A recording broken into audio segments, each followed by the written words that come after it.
Let's talk a little bit about inhaled medications. For this video, we're only going to demonstrate these two, which is an MDI or meter dose inhaler and the discus. Sometimes patients are prescribed only one of these two, but sometimes they're prescribed both. When we have to administer both, it is important to make sure that we give the MDI first, either your albuterol or your bronchodilator, because this is going to help open up the lungs. This is a bronchodilator, so these will open up the lungs, and then this one will help you decrease your inflammation. So it is very important when we open up the lungs to then take this one and let it act. Sometimes patients are only prescribed one, and that's okay. So what I'm going to do is I'm going to teach you how to administer both, okay? We have already established that we check all of our rights, and we do our 3 checks, right? We identify our patient as well. We also always make sure that we have the correct patient, and that goes along with all of the rights. And for this one, sometimes people have this one in their purse. They carry it with them, especially like if you have an asthma attack and you're in the mall, you're at school doing PE, or wherever you're at, and then you start feeling that your lungs are constricting, then this is your rescue inhaler. So how do you take it, or how do you teach the patient to do it? Okay, so the first thing we need to do is to prime it. So we need to make sure that we prime the inhaler, but before that, we're gonna make sure that this one is not expired, okay? That it is a correct medication for our patient and it's not expired. And also, these type of inhalers are gonna tell us here in the back how many applications we still have, or how many doses we still have. To prime it, we're just gonna let go of 1, 2, 3, 4 of the puffs, and then we're ready.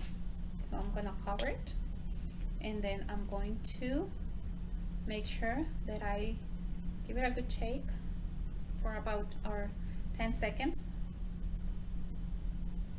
Okay, and now it is ready to be used. So we're gonna attach the inhaler to the spacer or the chamber. And what this is gonna do, this is gonna help us or help the patient to inhale as much medication as they can. When you don't have a spacer, the patient, let's pretend this is the mouth, okay, of the patient. So the patient puts the tip of the inhaler in their mouth. They make a good seal.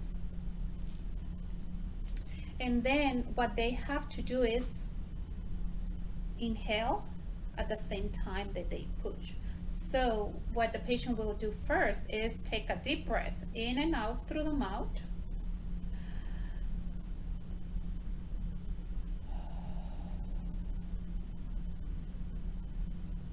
And then make a good seal and inhale.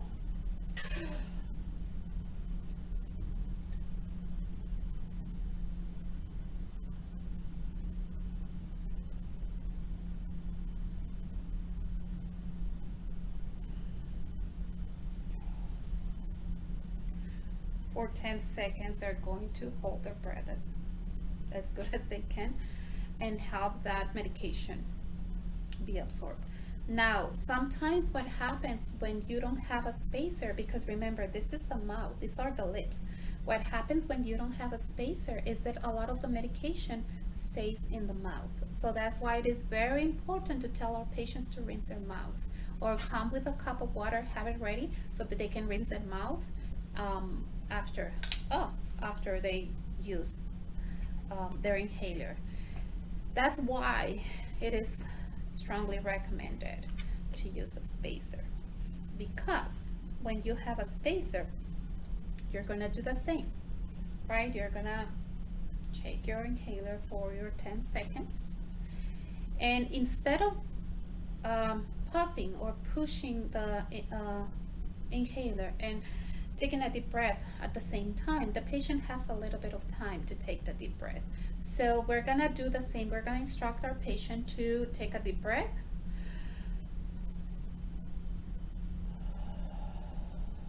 And let go of the air. And then, here's our mouth. And then they're gonna make a good seal. They're gonna make a good seal with their mouth, here in the mouthpiece of the spacer. And now they can puff and then take the deep breath.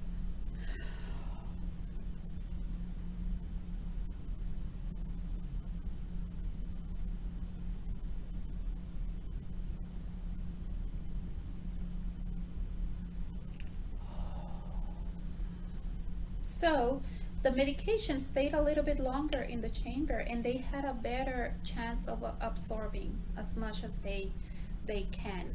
Same, you can instruct the patient to rinse their mouth after each of the uses. When your patient takes this type of inhaler, sometimes they're prescribed 2 puffs in the same administration.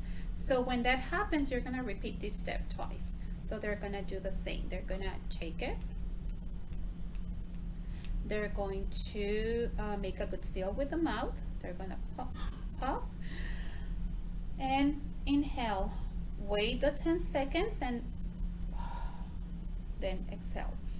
And you have to wait 1 minute in between the puffs, okay? Make sure that you instruct the patient. If the patient is prescribed both inhalers, we are gonna do the MDI first, and then we're gonna do the disc.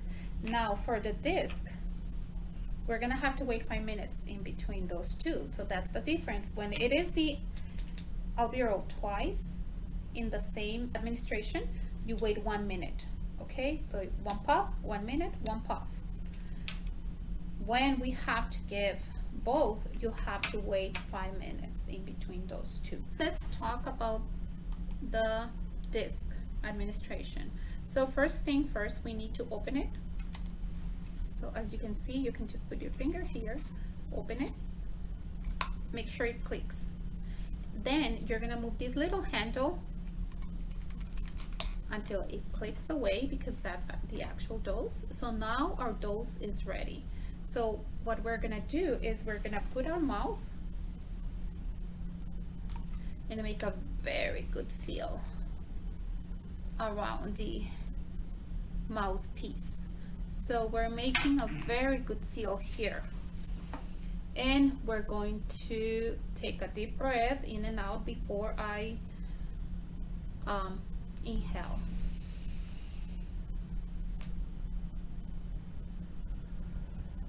And now we're ready. We make a good seal with our mouth around the mouthpiece, right there. Remember, this is our mouth. And we inhale.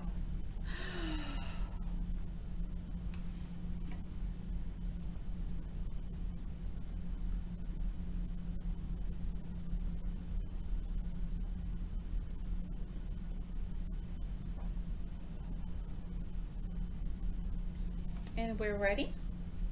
We can now close our disc, and we're going to instruct the patient again to rinse their mouth with water, just in case any excess of medication stays in the mouth.